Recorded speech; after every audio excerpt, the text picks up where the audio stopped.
There's so many deaths. I mean, like, part of getting better is failing horribly. You know, you can't get better at stand-up or at comedy in general if you don't like really bomb and really have a terrible time at some point. Because real comedy, what's really funny is the truth, you know?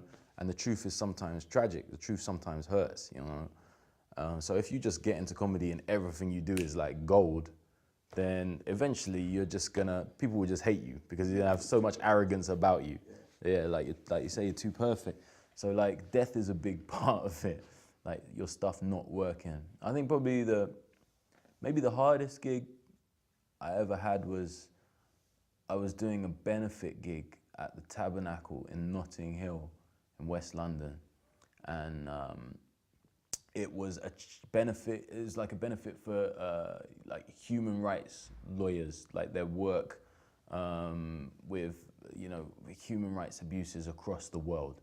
And there was a dude on stage when I got there who was doing like a talk for like 20 minutes about like horrific things happening around the planet to kids and war-torn situations and all that stuff. You know, showing video footage and photos. And then he finished. Someone just whispered to me in the crowd, okay, now you go on now. So there wasn't even anyone saying, now we're gonna have some comedy. It was just like, I shuffled on stage and had to explain to people that I was gonna do some jokes.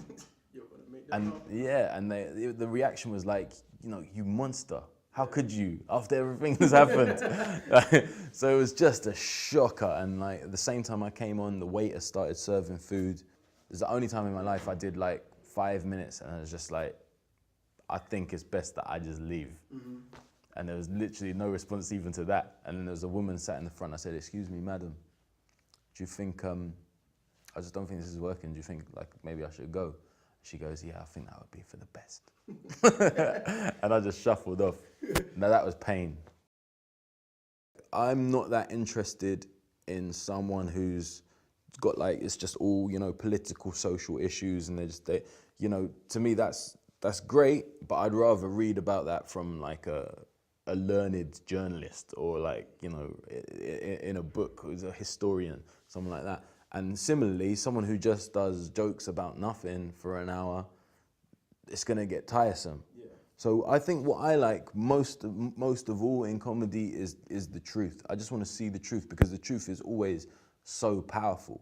I can tell when a comedian is bullshitting me, and I don't mean that in a way like, oh, the story you're telling is not 100% true, because we're all lying in some way when we're doing stand-up. We're all giving you something that's a contrivance. What I'm saying is, whatever you do, it needs to come from an honest place, right? And so nobody's like the man all the time. Nobody's like the victim all the time. So it's like, you gotta just show me something. I can always tell. Show me the way you feel. And then it doesn't matter what you're talking about. You could be talking about politics, or you could be talking about your cat. You know, like, I don't really mind. If it's honest, if it's from the heart, then to me that will always be the funniest, you know? It's like one time I worked with a magician who did jokes in between his magic, you know? And I don't know, his jokes were never that funny to me, because they were all about like really horrible things, like, you know, I don't know, he'd have stuff about, just unpleasant stuff about kids or about women or whatever. And then when you met him off stage, he was like one of the nicest guys ever, like married with a kid, just lovely guy. I was saying, why'd you do those bits in between? That's not you. And then one night, one of his tricks didn't work, and he couldn't hide it.